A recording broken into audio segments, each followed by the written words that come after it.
Namaskar. Hello and welcome to 𝗣𝗚𝘂𝘁𝑆 channel. I'm your host Sree Iyer. Joining me today is Sumit and we're going to talk about some of the comments Rahul Gandhi made while he was visiting the troops in Ladakh. And it seems like he's trying to sow some dissensions within the armed forces. Something really weird going on. Is the INDI so desperate that they will stoop to any level to try and win the elections in 2024? What's going on in Rahul Gandhi's mind? But before we listen to Sumit on his analysis, a request to all of you to like, share, and subscribe to our channel, and also put in by way of comments what you think about our program. Now, let us welcome Sumit Sumit ji, namaskar and welcome to 𝗣𝗚𝘂𝘁𝘆 channel. Sri sir, namaskar, pranam, vanakkam, sadhuvan. Thank you very much for the invitation. Always a pleasure. Ji sir. Sumit, this is really bizarre. It's bad enough that he has been, bad-mouthing India outside of India, but now he has made some very strange comments.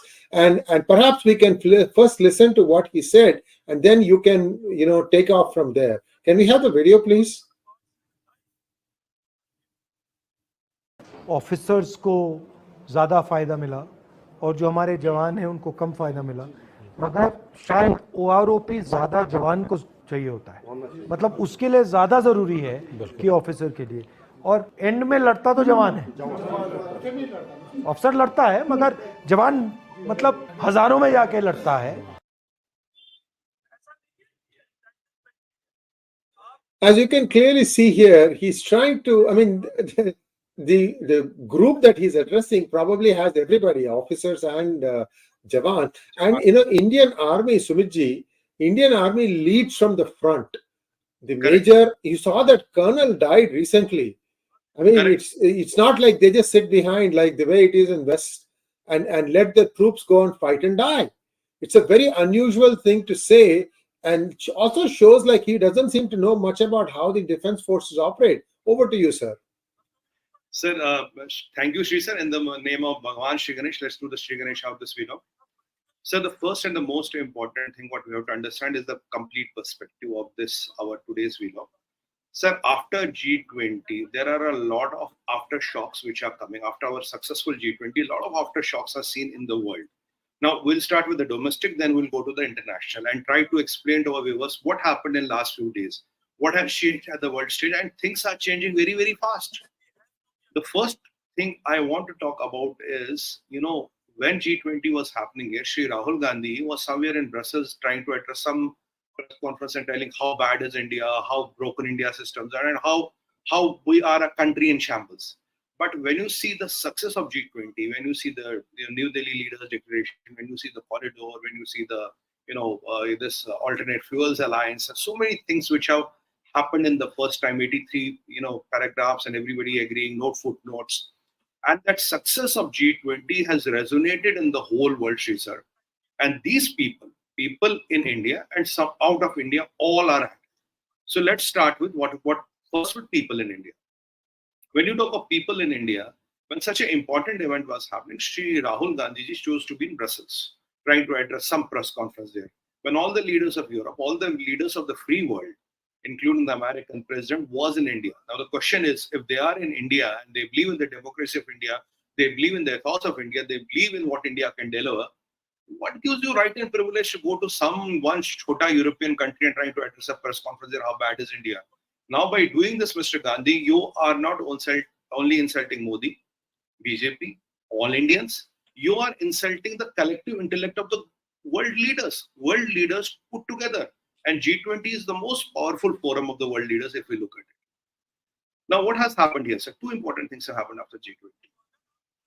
One, Nitish Kumar has come in open, and his chamchas have been started saying he's the prime ministerial candidate of the India alliance, dot alliance. I don't even call them India, I call them dot alliance.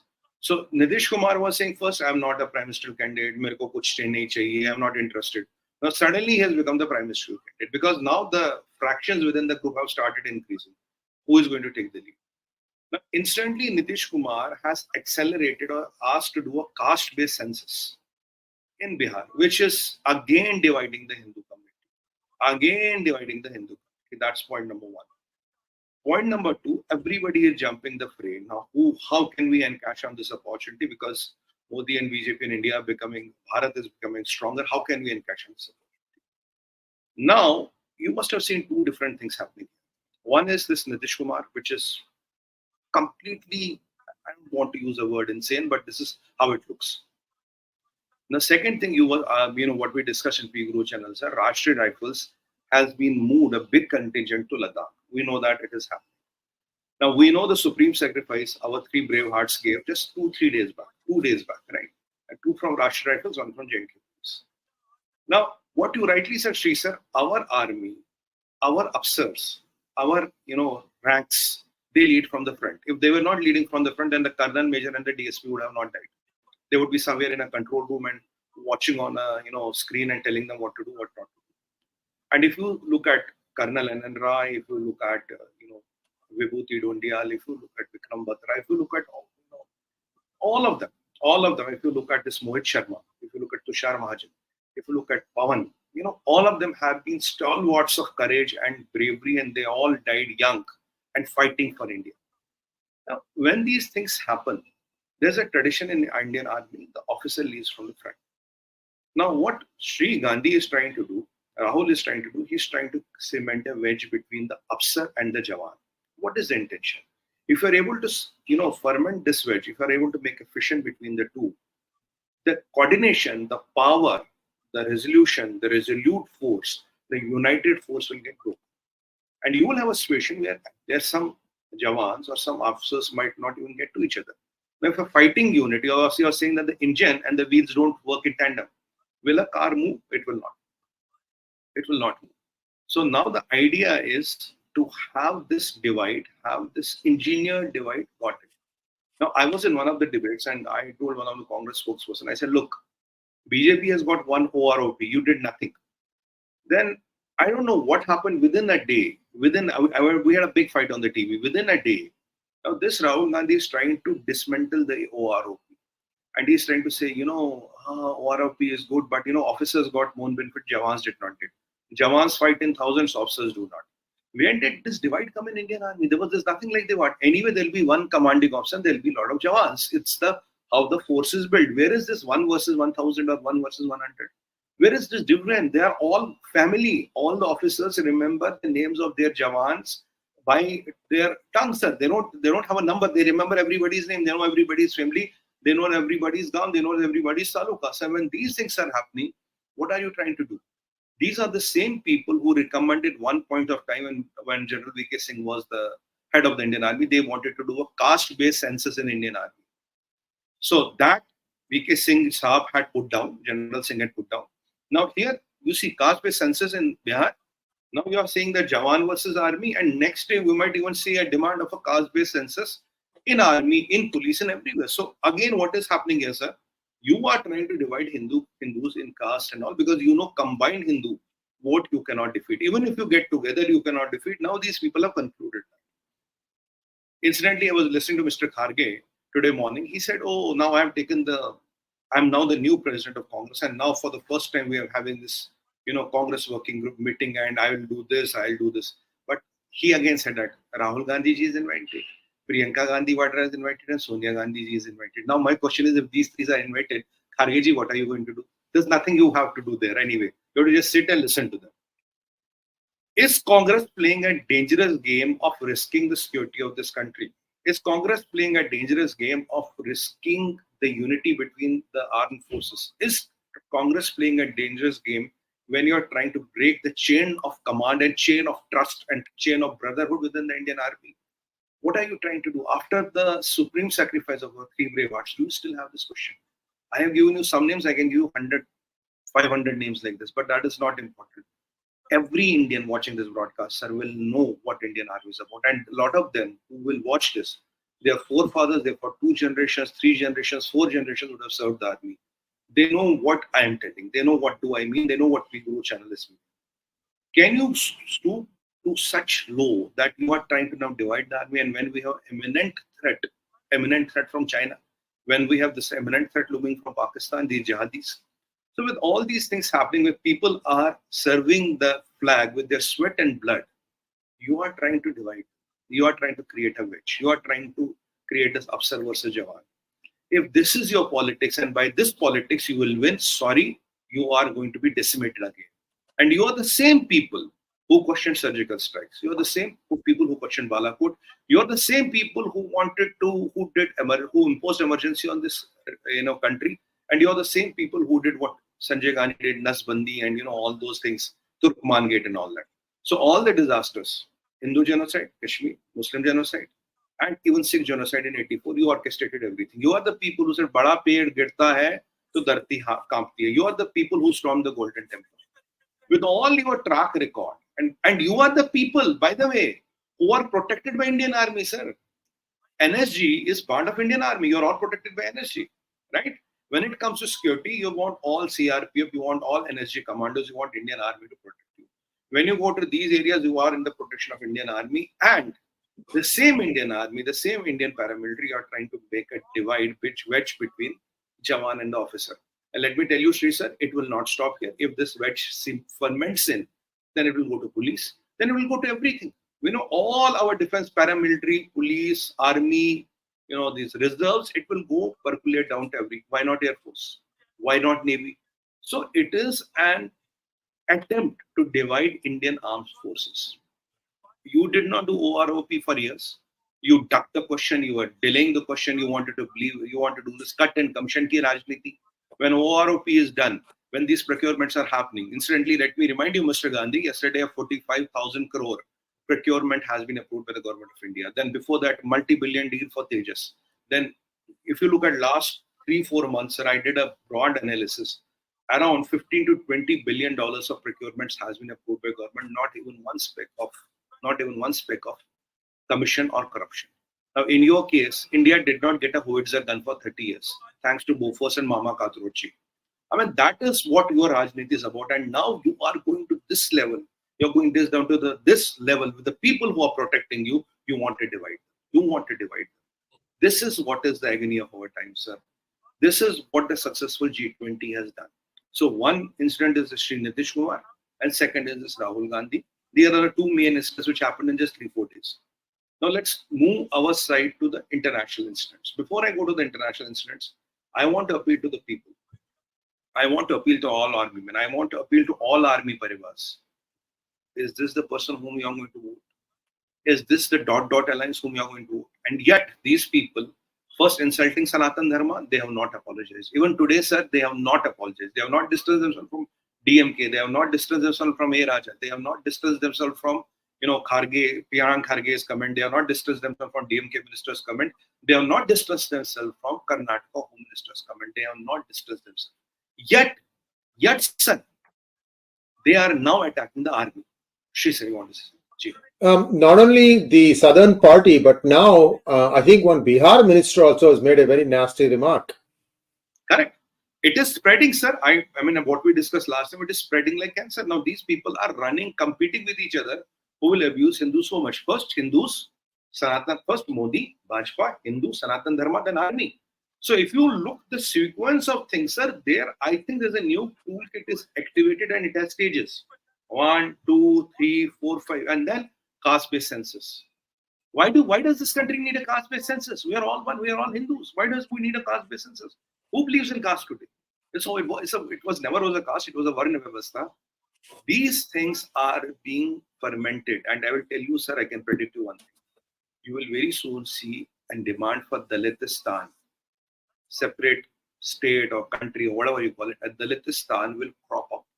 This, I presume, will be next on their agenda. When I carefully analyze through the sequence of steps and I watch small and mini micro developments happening here and there, I think Dalitistan is the next thing on their agenda. And people like Soros and all always wanted this to have, because that will be the biggest divide in the Hindu society. They could have fermented, and they're funding, they're putting money, everything is happening. This is the biggest plot. This is the biggest plot against Bharat, which might be activated soon. I believe it's a matter of time. So within 15 to 20 days or a month maximum, you will see this thing coming up.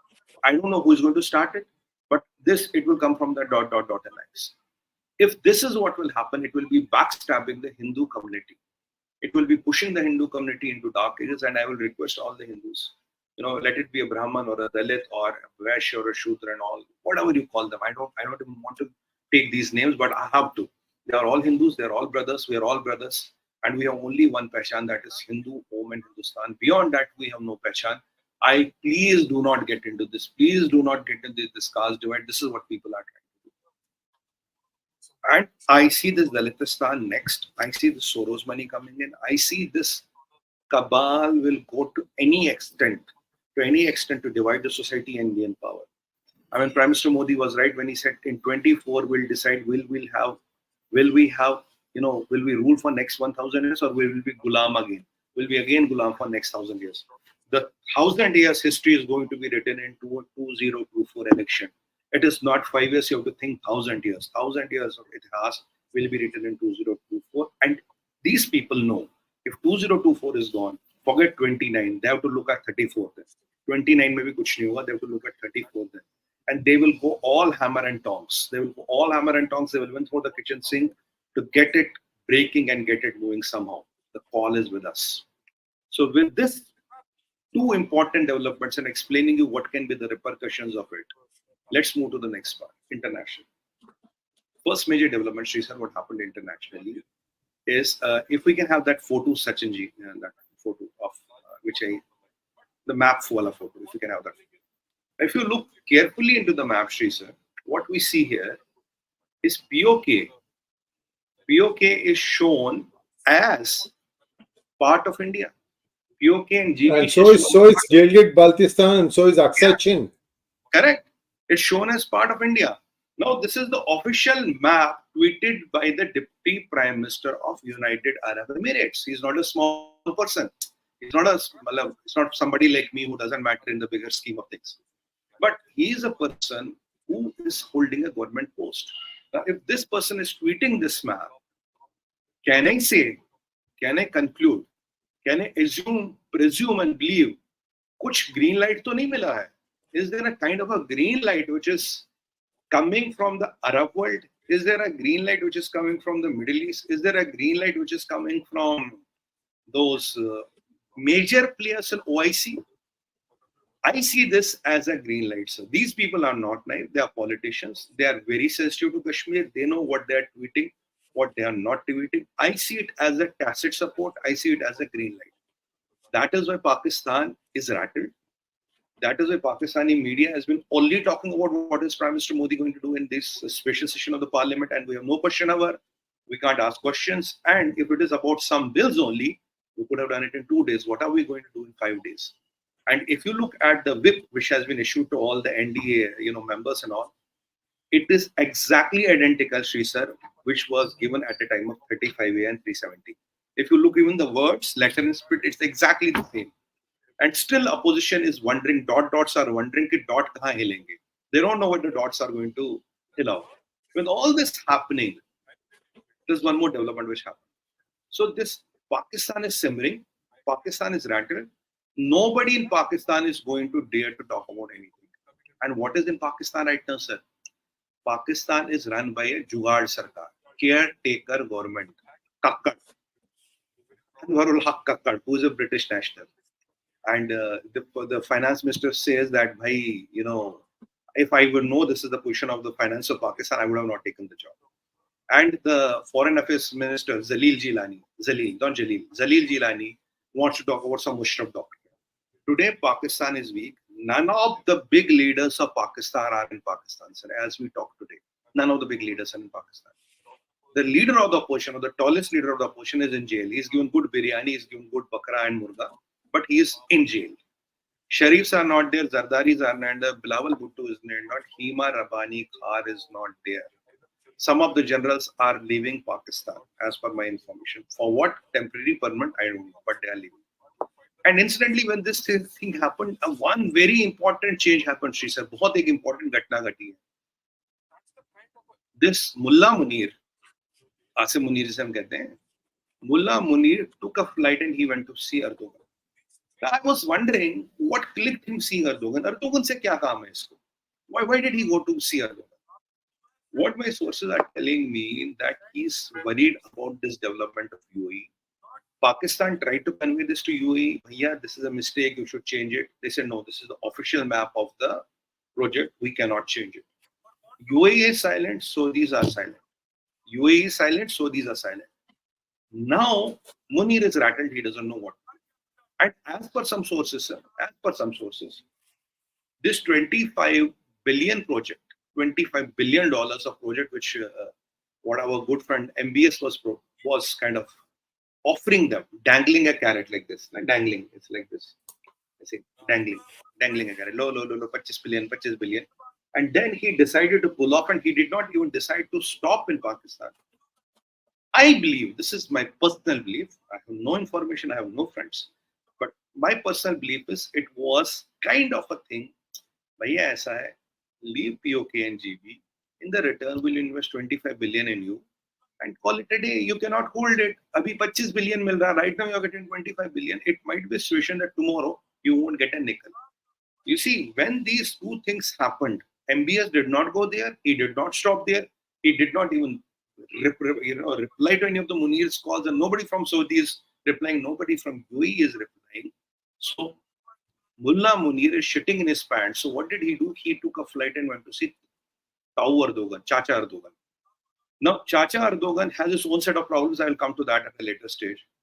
Now, Erdogan has one weapon, sir, in his army. One weapon with him, which is a very dangerous but a potent weapon. But not, it won't affect us much, but he has that.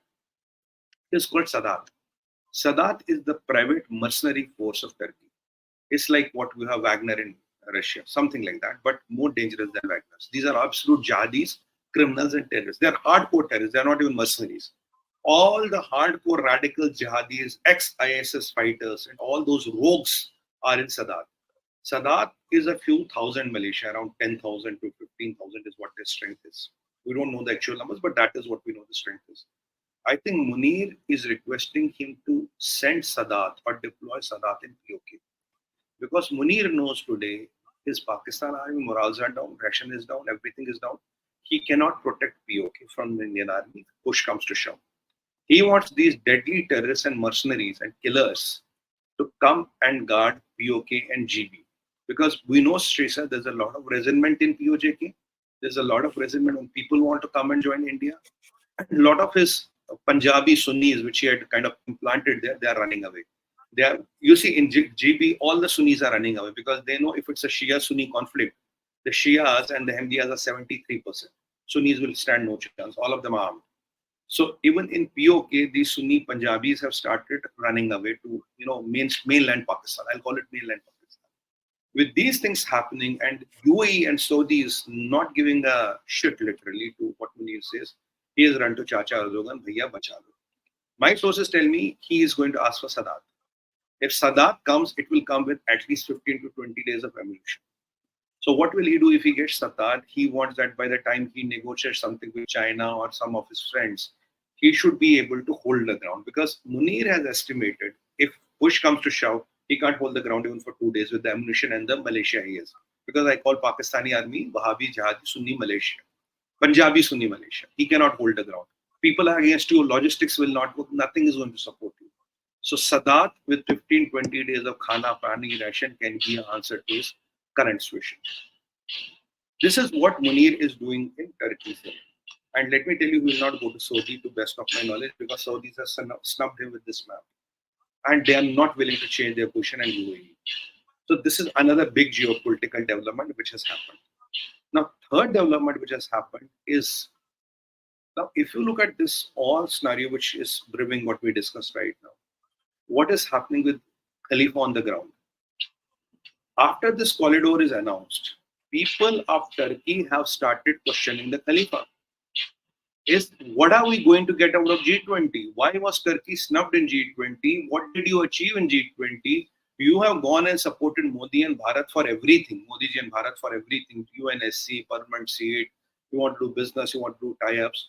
They are telling him Saudis did MOUs in 48 sectors. So these are MOUs in 48 sectors. No more than $100 billion of investment are committed. Refinery is coming, docking arrangements are coming, everything is coming. You went there and you got nothing out of it. You praised Modi and came back. And when we talk of the corridor, it doesn't even move through Turkey. जो हमारा corridor है, the new corridor which announced and which has 5 components, sir. It has transport, it has gas, it has optical fiber, it has oil, and it has liquid hydrogen.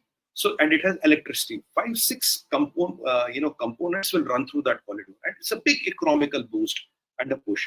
He said, "Bhaiya, what has Turkey got out of it? How did Turkey get snubbed?" And now Modi has managed to pull Italy, and Miss Meloni has said that she will walk out of BRI. Now you have to talk to Greece. Now, if you talk to Greece, Greece and Turkey will never agree to BRI. So practically, Turkey, Italy, and Greece are out. And if I look at Turkey and if I look at Greece and Italy, they are the points of view where you can hit the sea. So even through Turkey, you can hit, but again, you need connectivity. So how will this corridor function? How will this corridor function? So BRI is gone. The new corridor, practically you're out of it, and you have been circled in Cyprus, you have been circled in Greece, you have been circled with Israel 1+1. So Modi ji is circling you, and even with Egypt and all, he is building good friends. And with ITU2, he is there. So in your Europe, the only bargaining chip you had, that you can open the floodgates of refugees, you have access to the sea, you will block this, you will block that. With this thing happening, all those things now cannot be done by you. You are not on the table. Now you cannot take the problems in your backyard. You cannot handle Cyprus, Greece, India, and Israel put together. You can't have 4 sworn enemies in a way, ganging against you, and then you have no Middle East supporting you. You don't have Egypt supporting you. You have nobody. Even the Jordan doesn't utter a word for you. So who is going to support you? Iran? You cannot go with Iran because they are Shias. So from the Sunni bloc, nobody is supporting you. And you are literally encircled, and your economy is choking, your inflation is all-time high. And in the new corridor, you are not there. BRI is gone. So Mr. Erdogan, what have you got? Now Erdogan is being questioned by public. There's a lot of resentment in Turkey which are questioning Tayyip Erdogan. Sir, what have you got? Yeah, your wife has a good friend, one of our TV, one of our film stars. That is good. But beyond that, beyond a fan and a friend, you have got nothing. Everybody is walking out of India with some deals, because there are more than $250 billion of MOUs which have happened in the G20, and a lot of new projects were there. Mr. Erdogan, you are nowhere. Turkey is nowhere. तुम तो क्या खाना खाने गए थे क्या? That too vegetarian food. So you even want vegetarian food in millets. That too millets. वही millets. तो मिला क्या तुम्हें? तुम रोटी खाने गए थे क्या? So people of Turkey are fuming and pissed off, and then he has this problem which is hitting his door. Is our good friend Mullah Munir. Now he's asking for Sadat. Now Erdogan is the catch-22 situation. Does he give Sadat or not? Because if he gives Sadat, pulling back Sadat is even not in his control, right? So then Chinese are also looking at their options. If he's going to Turkey, what are our options? Should we do it? Should we not do it? What should we do? So this is turning out to be a complex jigsaw puzzle which has unveiled. So this is happening in the Turkey. Now let me take you to another dimension which happened in the last 2-3 days. One very important thing happened, sir. After China was snubbed, after China was rattled, after China was told the world will move with or without you, with or without you. No longer China needs to be a part of every global affair. That myth is shattered. PLA is important. That myth is also kind of established. And China is needed everywhere. That myth is shattered. And as per, I have got access to a report which was released with some Chinese think tanks yesterday. The report says, when I read through it broadly, there's something in Mandarin which I can't understand, but when I read it broadly, it talks about PLA is not competent to fight. Chinese think tanks are concluding that. So she is in a big problem. And yesterday, let me share the good news with you, sir. Yesterday, we announced that... I think this is the PLA Today newspaper. That is the internal circulation of PLA. And they are saying that the rocket force is not ready. Yeah. Even the report what I have got, as per that report, PLA cannot fight. They have said there are a lot of lagunas in whole PLA. Rocket force to chodiye, pura PLA is not a fighting army. It's a marching army, right? It's not a fighting army. So there are difference between marching and fighting armies. So ek to ye hua. Now with this happening, the she is rattled. She doesn't know how he has lost face. Now what has she done? She, one of the important agendas of G20 was food, fuel, fertilizer, right? Fuel, this alternate fuels alliance. Now hydrogen, solar and all happened. Yesterday one good news came. There was a time, sir, in India, we were importing around 80 of the components for the solar power from China. And as I told you earlier, there are 5 components which are in billions, rest all are in millions.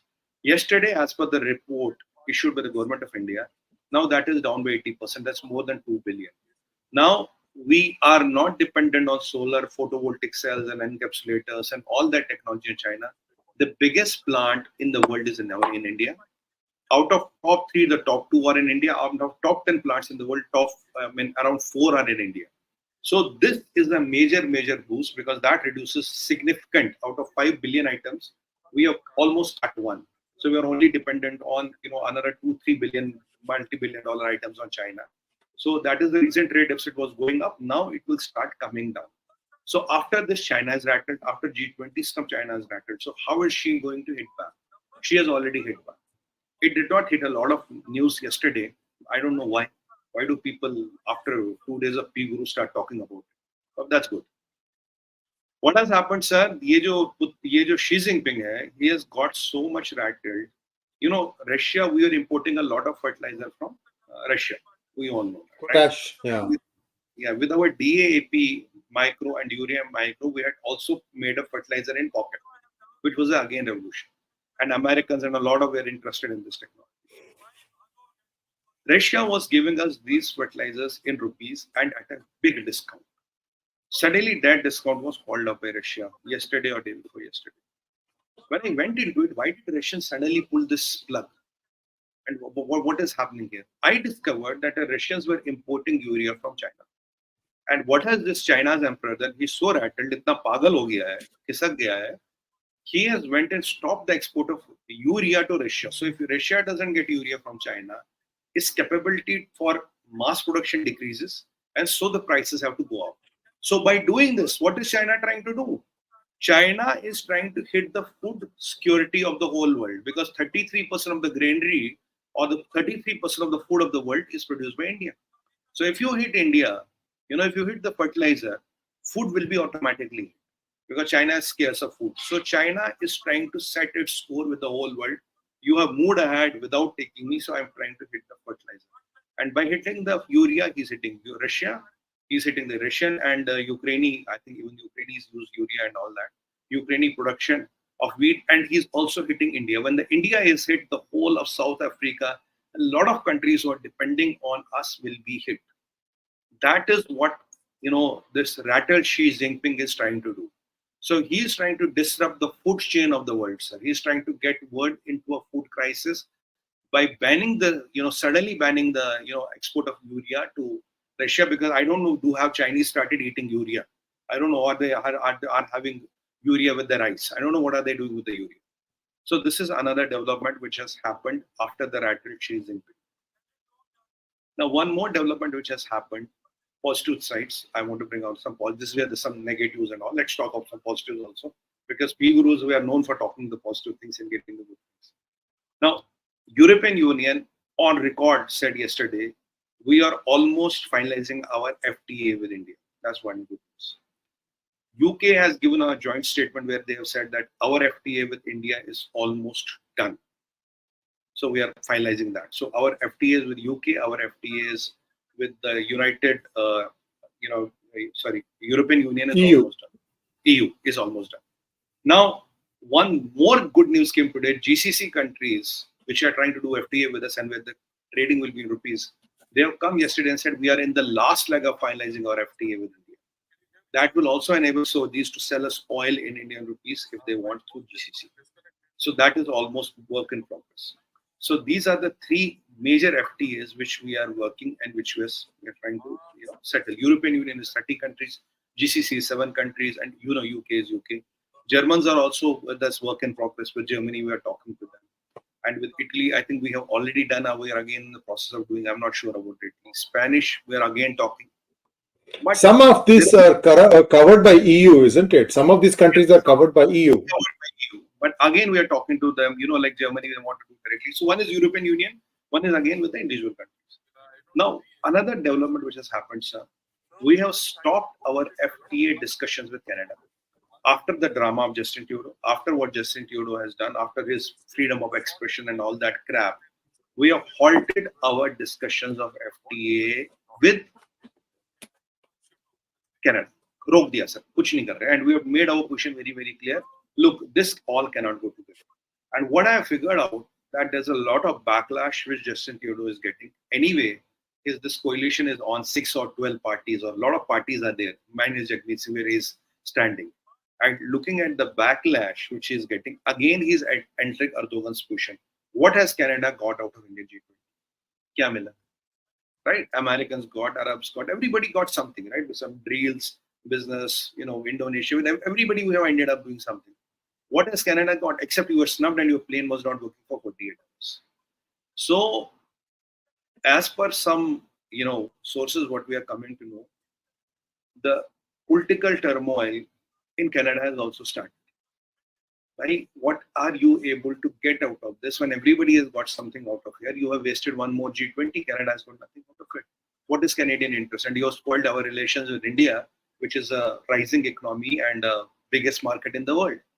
So again, his political fortunes might crumble. People are talking that within few months, even his government might do, because it's already hanging by thin threads, because there's a lot of now discomfort within the alliance, because now the alliance is not only 𝗥𝙑 Singh, there are other parties which are in the alliance. There's a lot of discomfort. So that is what people are trying to, suggesting us this might happen. And personally speaking, sir, I see this as a possibility. This can happen. So this is happening on the Canada. So Turkey and Canada both are aisa ho gaya. After the Chinese did this through Russia are trying to do to us, what have we done? Our people will now know, bhai, hum kya kar rahe hain? I'll tell you what have we done. Argentina, Peru, Chile, and Brazil. These have been traditional strongholds of China in the North, in the South American continent. Now, with getting Africans into G20 and after the statements of the head of the African Union and all, we have discussed that. So Africa is sorted for us in a way. Africa ho gaya. Now, these are the 4 countries which are very, very stronghold of Chinese. The good news I want to share you, I tracked all of these, I have tracked developments of all of these, and the good news is our FTAs with them are accelerated by MEA. MEA has taken a pledge that will accelerate our FTAs with these countries.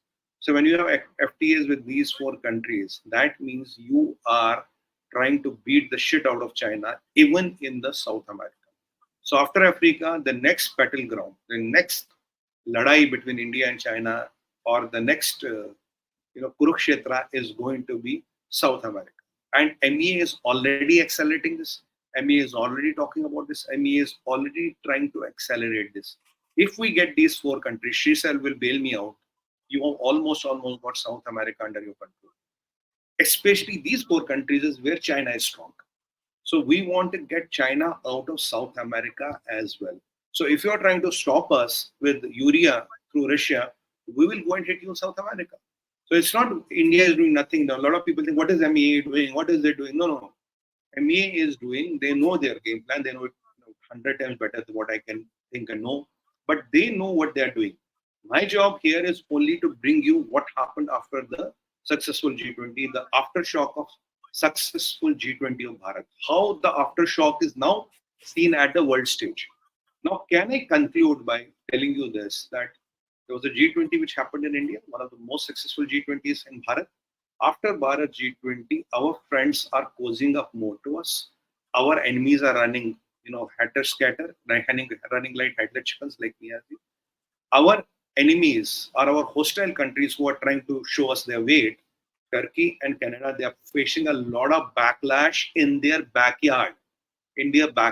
And the China trying to play games through here and there. You see, China is trying to stop our, trying to impact our fertilizers to Russia. And Rahul Gandhi is talking for, Nitish Kumar Kazbe census, and Rahul Gandhi is trying to divide the force and the jawan, Afsar and the jawan, which is very, very dangerous. And here, what are we doing? We are accelerating our FTAs with these 4 major countries in the South American country. After Africa, the battle will move to South America. And with all these things happening, she is even afraid of his shadow. He's really rattled. He's really, really worried. He does not know what to do. Bilkul halat kharab hai. And friends, imagine this happened how many days, sir? 4 din mein. This is basically 4 din ka development.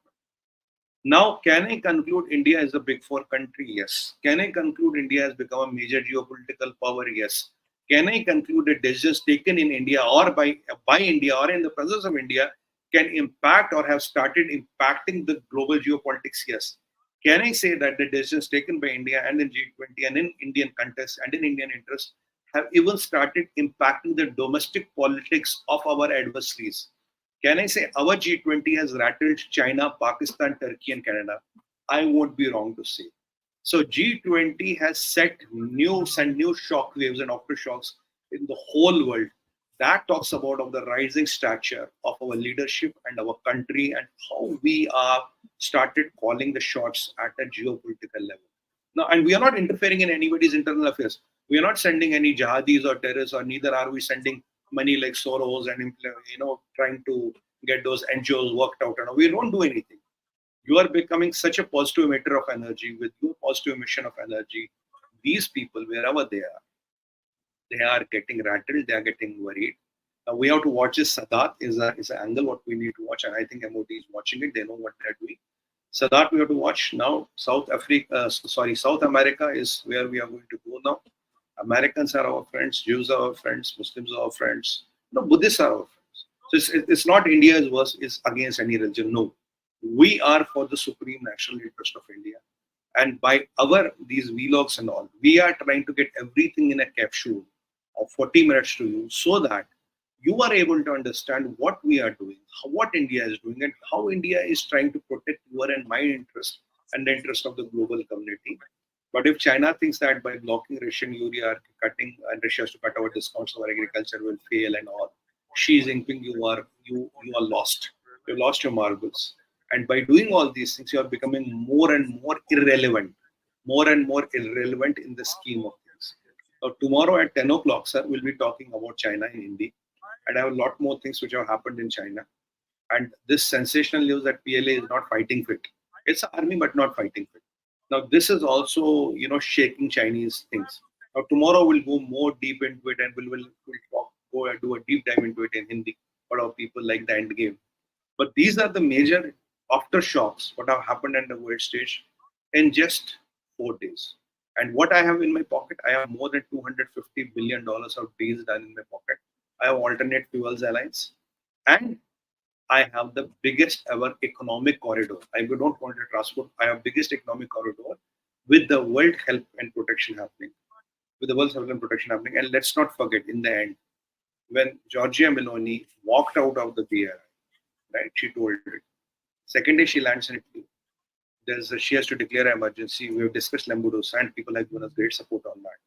So imagine how China, Soros and Deep State are activating all their pawns, all the things they at their command to dismantle anybody to everybody who's nationalistic, who's for the people, and how they're trying to even interfere in our internal affairs. And if they will go to this extent, they will try to divide the army, they will try to divide the society. I did not accept this. Not accept this. I do not expect this. And I and you are not going to accept this. We are not going to get divided. We are not going to get divided. And Sadat and all Indian army is competent to handle them. They know what they are doing. But this is, my friends, my brothers and sisters, sir, this is what is happening. And it is happening in 4 days. Sir, less than 100 hours, these important geopolitical developments have happened. And unfortunately, a lot of our media does not cover it. They're still busy in Sand and Sand Ka Kand, what happened in the day. So this is where you should watch Peak Gurus. This is what Peak Gurus brings to the perspective. And I'm telling you, Sree sir, after 2 days, whatever we have spoken, this will come and hit other media outlets. They will be talking about it in bits and pieces. But that's okay. We don't mind that. But our commitment is to our viewers, our people, and our viewers across the world. So this is what you have to watch. So a lot of things in geopolitics are going to change. A lot of economical implications of this are going to come. A lot of things which were moving right might move left, which were progressing might kind of stay.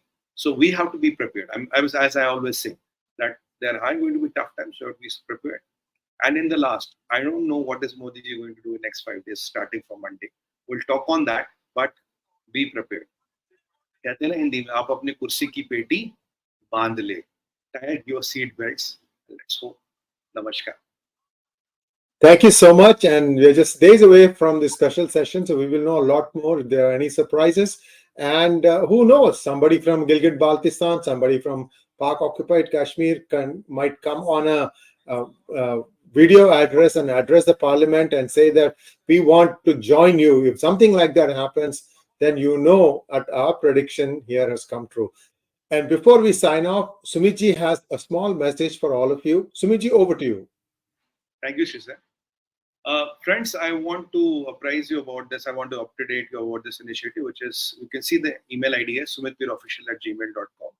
So this is a paid advisory if you're interested in startup mentoring, your issues with life, business, career, economic impacts, and other things where you want to talk to me and get my advice. You can write to this, and my team will help you schedule the appointments. They are on video as it is paid, so you don't have to worry about confidentiality and privacy and all that.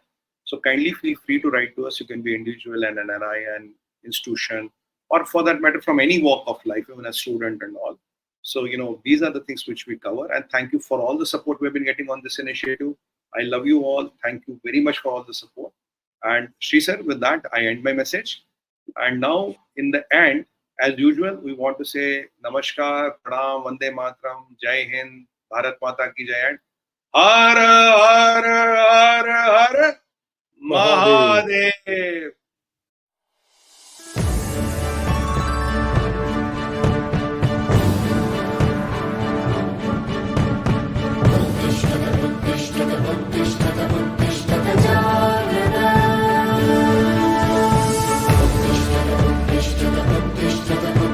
𝗤𝙗𝗔